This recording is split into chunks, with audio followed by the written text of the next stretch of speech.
అలాగే ఇంకొక అద్భుతమైన అది రొమాంటిక్ సాంగ్ అంటామో మరి ఎలాగా మనసు పలికే మౌన గీతం. ఫస్ట్ టైం వీళ్ళిద్దరి మధ్య ఎంతో కొంత రొమాంటిక్ ఫీలింగ్స్ని మీరు ఈ పాట ద్వారా చూపించారు. సంగీతం సాహిత్యం పోటీ పడ్డాయేమో అనిపిస్తుంది, ఎంతో సాఫ్ట్గా. మనసు పలికే మౌన గీతం ఇది వరకు నాకు తెలిసి ఇది ఏమైనా ట్యూన్కి రాసిన గమ్మత్తుగా ఏంటంటే నేను హైదరాబాద్లో ఉండగా అశోక్ బాగా గుర్తొస్తుంది ఇప్పుడు నాస్టాల్జియా. అశోక హోటల్ ఉన్నాం. అశోక హోటల్ ఉంది నాంపల్లి రోడ్డు దగ్గర. ఆ రోజుల్లో అవే హోటల్. నారాయణ రెడ్డి గారు పాట రాసి అక్కడ తీసుకొచ్చారు. ఓకే, సిచ్యుయేషన్ చెప్పాము, ఇప్పుడే ముందరగానే చెప్పేసాము మెడ్రాసులో. తీసుకొచ్చి అక్కడ ఓకే చేసిన పాట అది. కొన్ని ఈ మనసు పలికే మౌన గీతం, మమతలుకే అంతా స్వాతి ముత్యం. ఇప్పుడు ఎంత బాగా అది పాటకి లీడ్ వచ్చిందంటే ఎక్కడి నుంచో కథ వెనక్కి వెళ్ళి అక్కడి నుంచి ఆ లింక్ గట్రా వచ్చిన పాట అది. వాడు ఒక మంచి పని జరిగితే ఒక కొబ్బరికాయ కొడతాను ఒప్పుకున్నాడు. వాడికి ఉద్యోగం వచ్చేసింది. నువ్వు చాకలిదే చెప్పింది, నువ్వు ఉత్త పెళ్లి చేసుకోవడం కాదయ్యా, ఆ అమ్మాయి సాకాలి, ఆ అమ్మాయికి నువ్వు ఉత్తగా దానివల్ల కష్టాలు తీరవు, ఆ పిల్లాడి చదువు ఉంది, ఆ అమ్మాయిని చూసుకోవాలంటే అది ఎప్పటి నుంచి మొదలు పెట్టేస్తున్నాను చేయటం అని చెప్పి ఆ గుళ్ళో ఉద్యోగం సంపాదిస్తాడు. గుళ్ళో ఉద్యోగం సంపాదించగానే వచ్చింది కాబట్టి పట్టణ ఒకటి కొట్టాడు. అట్లా కొట్టుకుంటూ పోతాడు. 3 గుర్రు 3 కొట్టాలనుకుంటా, 3 ఎన్నో తెలుసుకుంటాడు. ఎప్పుడైతే ఈ అమ్మాయికి చీరాది కట్టి చీర ఫస్ట్ జీతం రాగానే ఆ అమ్మాయికి చీరాది కొన్నాడో కొట్టాడు ఒకటి కొబ్బరికాయ. కొట్టంగానే సాధారణంగా మన చేత్తో కొబ్బరికాయ కొట్టినప్పుడు అది ఇక్కడ సరిగ్గా ఖర్చుకుంటుంది, అది కత్తిరిలాగా సహజం. అది ఇలా ఇప్పుడు కొట్టకూడదు. అది కరిచింది ఇక్కడ. దాంట్లో నెత్తురు వస్తాను చూసింది దబ్బుక్కున. First thing what they do, దబ్బుకు తీసి నోట్లో పెట్టేసుకుని అక్కడ అమ్మాయికి అంకురించింది.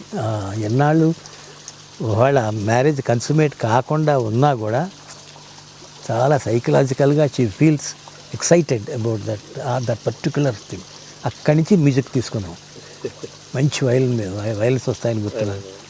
అక్కడి నుంచి తీసేసుకొని ఇంకా దెన్ అసలు ఆ చాకల్ది ఎప్పుడైతే వీడు చీర తీసుకొచ్చి అదంతా కుర్రాడు మాట్లాడుతూ ఇట్లా చేయి అనేటప్పటికి కుంకుమది పడిపోయిందో ఆ చాకలి దాని దగ్గరికి వెళ్తాడు.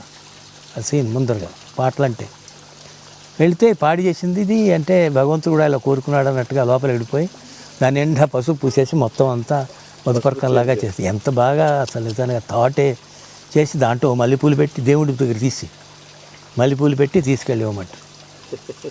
దానికి దప్పుకొని ఒకసారి చూసి ఆశ్చర్యపోతుంది. ఈ తెల్ల చీర ఏమిటి, ఈ పసుపు కాల్సిన చీర ఏమిటి, ఈ మల్లెపూలు ఏమిటి, వీడి తీసుకొచ్చి ఇవ్వటం ఏమిటి, అంతేగా మరి. అంతే కదా.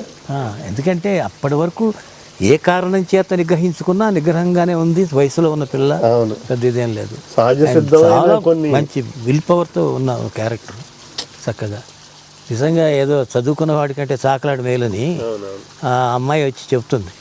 ఇంకా ఏమిటమ్మా, ఆ దేవుడే అది ఇచ్చాడు, నువ్వు కాదు అని చెప్పి తనే కట్టి తనే సింగారం చేసి పిల్లాడు కూడా అడ్డం లేకుండా తీసుకెళ్ళిపోయి ఎంత చూడండి ఉదాత్తమైన పాత్రలో. అంటే జాగ్రత్త ఈ తలుపేసుకో అలాగే అని విడేసేసుకుని ఎందుకు వేసుకున్నాడో తెలియదు అది.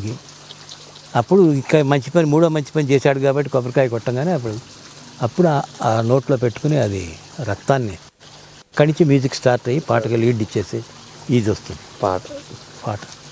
అణువు అణువు ప్రణయ మధువు, అణువు అణువు ప్రణయ మధువు, మనసు సుమధనువు. ఎంత ఎంత ఎంత బాగుంటుందో సార్ అసలు. ఆ దబ్బుకున మొదటి పాఠం ఏదో వస్తుంది, ముద్దు. వాడు ఆ ముద్దు పెట్టుకునేట్టుగా అర్థం వస్తుంది దాంట్లో. అక్కడ పెట్టంగానే చెయ్యి మీద పెట్టేసి కట్ చేసే సాంగ్ ఉండదు అక్కడ. పాడటానికి ఎవరికి లేరు, రెండు పెదవులు కదిలాయని కలుసుకున్నాయని బాగా చిన్న బిట్గా. I made it silent, I took out the track there. చాలా అసలు ఆ పాట మొత్తం అంతా కూడా చాలా బాగా వచ్చింది.